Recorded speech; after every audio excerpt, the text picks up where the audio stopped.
Election తర్వాత MLA కావడం, మంచి విజయాన్ని అందుకున్నటువంటి పవన్ కళ్యాణ్ గారికి నా హృదయపూర్వక శుభాకాంక్షలు తెలియజేస్తూ ఉన్నా. అదేవిధంగా గత 2 రోజుల నుంచి చూస్తూ ఉన్నాం.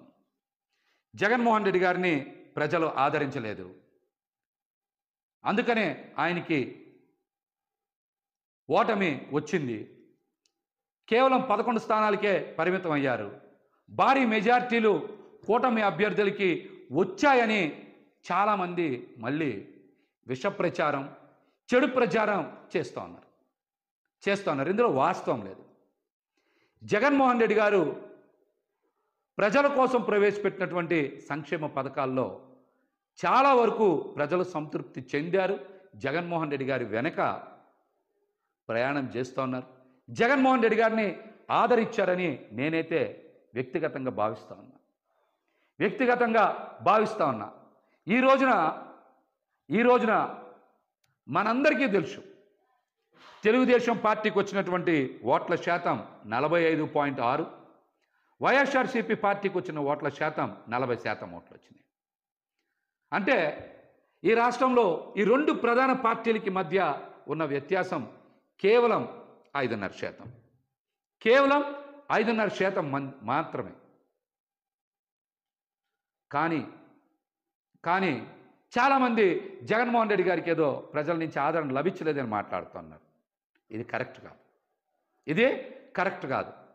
వైఎస్ఆర్సీపీ పార్టీ ఎలక్షనీరింగ్ చెయ్యకపోవడం వలన, నాయకుల మధ్య సమన్వయం లేకపోవడం వలన కేవలం 5,000 నుంచి 12-13,000 ఓట్ల వ్యత్యాసంతో 88 స్థానాల్ని కోల్పోయింది. 5,000 నుంచి 12-13,000 ఓట్లు కనుక 88 నియోజకవర్గాల్లో సాధించుంటే ఖచ్చితంగా 88కి 11 కలుపుకొని 99, అంటే 100 నియోజకవర్గాలు గెలుచుకొని జగన్మోహన్ రెడ్డి గారు మళ్ళీ ముఖ్యమంత్రి అయ్యేవాళ్ళు. అదేవిధంగా ఇంకొక చిన్నది కనుక యాడ్ చేసుకుంటే, ఓట్ల వ్యత్యాసం కనుక యాడ్ చేసుకుంటే 4-5 వేల ఓట్ల నుంచి 13-14 వేలకి మరొక 3-4 వేల ఓట్లు కనుక కలుపుకుంటే, అంటే 18,000 ఓట్లు కనుక సాధించుంటే మరొక 31 స్థానాలు పెరిగాయి. అంటే 119 స్థానాల్లో వైఎస్ఆర్సీపీ పార్టీ గెలిచేది. ఇప్పుడున్న 11 స్థానాలు కూడా జత కలిస్తే 130 స్థానాలు అయ్యాయి. ఇది కేవలం ఎన్ని వేల ఓట్లు తేడా? 4,000 నుంచి 17,000 ఓట్లు తేడాతో వైఎస్ఆర్సీపీ పార్టీ వదిలేసుకున్నటువంటి స్థానాలు 119. ఈ 11 కూడా కలుపుకుంటే 130 స్థానాలు వచ్చాయి. అంటే వైఎస్ఆర్సీపీ పార్టీకి మరొక 10 లక్షల ఓట్లు పడుంటే జగన్మోహన్ రెడ్డి గారు రెండోసారి ముఖ్యమంత్రి అయ్యేవారు. కేవలం కూటమికి వైసీపీ పార్టీకి మధ్య వ్యత్యాసం, ప్రభుత్వ ఏర్పాటుకి వ్యత్యాసం కేవలం 10 లక్షల ఓట్లు మాత్రమే. కానీ దీన్ని భూతద్దంలో చూపించి విష ప్రచారం చేయాలని చూస్తూ ఉన్నారు. ఈ కుట్రలు ఎక్కువ రోజులు కొనసాగవని కూడా తెలియజేస్తా ఉన్నా. ఇక్కడ నాయకులు ఈరోజు బయటకు వచ్చి జగన్మోహన్ రెడ్డి గారినో లేకపోతే కొంతమందినో బాధ్యులను చేసి బయటకు వచ్చి మాట్లాడుతూ ఉన్నారు. ఇది సందర్భం కాదు. ఓటమి చెంది నిరాశలో ఉన్నటువంటి కేడర్కి, అదేవిధంగా మరొక మారు ముఖ్యమంత్రి అవుతాడని ఆశించినటువంటి ప్రజలకి అండగా నిలవాల్సినటువంటి తరుణం. నాయకులు ఈ విషయాన్ని గ్రహించాలి. కార్యకర్తలకి, ప్రజలకి అండగా నిలవాలి.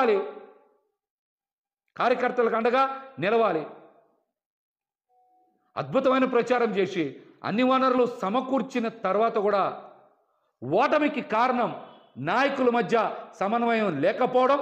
రెండోది, ఖచ్చితంగా ఎలక్షనీరింగ్ చేయడంలో పార్టీ కొంత వెనకబడింది అనేటువంటి అంశం నాకైతే స్పష్టంగా కనబడుతుంది. ఇది నా వ్యక్తిగత అభిప్రాయం. ఎందుకు చెప్తున్నానంటే, గత 2 రోజుల నుంచి 90,000 మెజార్టీలు వచ్చినాయి. సూపర్ మెజార్టీలు వచ్చినాయి, చరిత్రలో కనీవిని ఎరగని మెజార్టీలు వచ్చినాయి అంటున్నారు. 80,000 నుంచి 90,000 మెజార్టీ వచ్చింది ముగ్గురికే కదా. 50,000 నుంచి 80,000 లోపు మెజార్టీలు మొత్తం వచ్చింది 27, 28 కదా, అంతే కదా వచ్చినాయి. మిగతా అన్ని చోట్ల కూడా జగన్మోహన్ రెడ్డి గారికి అద్భుతంగా ప్రజలు ఆదరించారు. కానీ ఇక్కడే ప్రజలందరికీ ఒక అనుమానం కలుగుతుంది. మేమందరం కూడా జగన్మోహన్ రెడ్డి గారికి ఫ్యాన్ గుర్తు మీద ఓటేశాం, కూటమికి ఇంత విజయం ఎలా లభించింది అనేటువంటి అనుమానం ఈరోజు ప్రతి ఒక్కరు చర్చ చేస్తున్నారు రాష్ట్రంలో. ఈవీఎంలు ట్యాంపర్ అయినాయా, లేకపోతే కౌంటింగ్లో ఏమైనా పొరపాట్లు జరిగినాయా? ఫలితాలకు ముందు నుంచే వైఎస్ఆర్సీపీ పార్టీ నాయకులు పెద్దలు చాలామంది కోర్టులకు వెళ్ళారు, పొరపాట్లు జరుగుతాయని చెప్పారు. అవేమీ పరిగణలోకి తీసుకోకుండా ఈ రోజున ఫలితాలు బయటకు వచ్చినాయి. ఈ ఫలితాల మీద ప్రజలకు అనుమానం ఉంది. ఈవీఎంలు ట్యాంపరింగ్ జరిగాయనేటువంటి అనుమానం ప్రజల మధ్య విస్తృతంగా చర్చ జరుగుతుంది. కొన్ని చోట్ల మనం చూసాం, ఒక్కొక్క ఈవీఎం మిషన్లు లెక్క పెట్టలేదంటే ఇందాక నేను చెప్పే కదా, 4-5 చోట్ల 4-5 ఈవీఎం మిషన్లు కనుక సరిగ్గా లెక్కింపు చేయకపోతే 4,000 ఓట్లు 5,000 ఓట్లు పోతే దగ్గర 19 స్థానాలు పోతాయి. 19 స్థానాలు పోతాయి. కాబట్టి ప్రజలకు అనుమానాలు ఉన్నాయి. దీని మీదనే అందరూ కూడా చర్చ కూడా చేసుకుంటున్నారు అనే విషయం నేను ఈరోజు మాట్లాడాలనే మళ్ళీ మాట్లాడుతున్నా. జగన్మోహన్ రెడ్డి గారు పేద సామాన్య వర్గాలు ఖచ్చితంగా వారి జీవన ప్రమాణాలు పెరగాలని దేశ చరిత్రలో ఎవరు ప్రవేశపెట్టినటువంటి కొత్త పథకాలు ప్రవేశపెట్టారు. 5 సంవత్సరాల పాటు సుదీర్ఘకాలం పాటు వాటిని అమలు చేశారు. ప్రతి ఒక్కరూ వాటి వల్ల లబ్ధి పొందారు.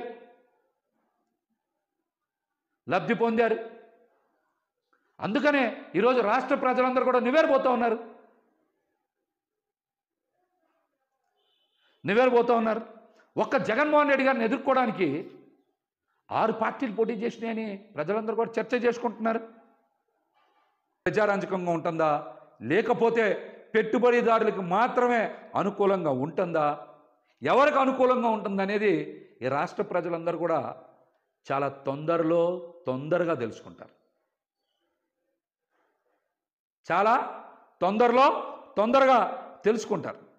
అప్పుడు జగన్మోహన్ రెడ్డి గారు చేసినటువంటి సంక్షేమం, అభివృద్ధి పట్ల ప్రతి ఒక్కరికి కూడా వాస్తవం ఏంటనేది చాలా స్పష్టంగా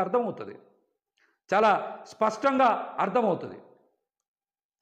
నిన్నటి నుంచి చూస్తున్నాం కదా, రాష్ట్రంలో శాంతి భద్రతలను గాలిలో పెడతాం, ప్రతీకార పాలన ఉండదు అని మాటలు చెప్పిన 24 గంటలు గడవల. రాష్ట్రంలో చాలా చోట్ల ప్రతీకార దాడులు జరుగుతూ ఉన్నాయి. శాంతి భద్రతల సమస్య తలెత్తుతూ ఉంది. రాబోయే రోజుల్లో ఇంకెన్ని చూడాల్సి వస్తుందో.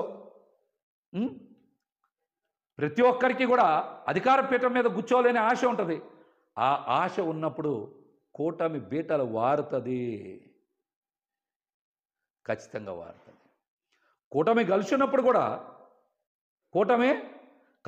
కూడా జగన్మోహన్ రెడ్డి గారు చాలా అద్భుతంగా సమర్థవంతంగా ఎదుర్కొన్నారు.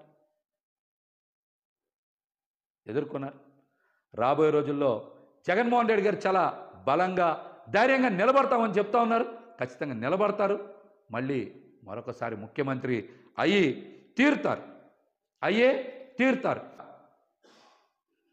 ఖచ్చితంగా పెంచాయి. కానీ పేదపడాన్ని అభివృద్ధి అంటారు. కానీ రియల్ ఎస్టేట్ వ్యాపారం జరిగితేనో, లేకపోతే కొంతమంది పెట్టుబడిదారులకి అవకాశాలు వస్తేనో, పెద్ద బిల్డింగ్లు ఉంటేనో దాన్ని అభివృద్ధి అనరు అనేటువంటి వాస్తవాన్ని ప్రజలు అతి తొందరలోనే గ్రహిస్తారు, తెలుసుకుంటారు.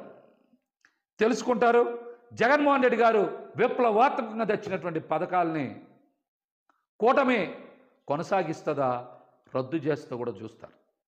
వాటిలో ప్రధానంగా మరి చిన్న జిల్లాల ఏర్పాటు, సచివాలయాల వ్యవస్థ, అమ్మ ఒడి, రైతు భరోసా కేంద్రాలు, అదేవిధంగా వాలంటరీ వ్యవస్థ, ఇంగ్లీష్ మీడియం విద్య, వీటితో పాటు సెంటు భూమి, అమరావతిలో ఇళ్ల పట్టాలు ఇవన్నీ కొనసాగిస్తారా, రద్దు చేస్తారో చూద్దాం.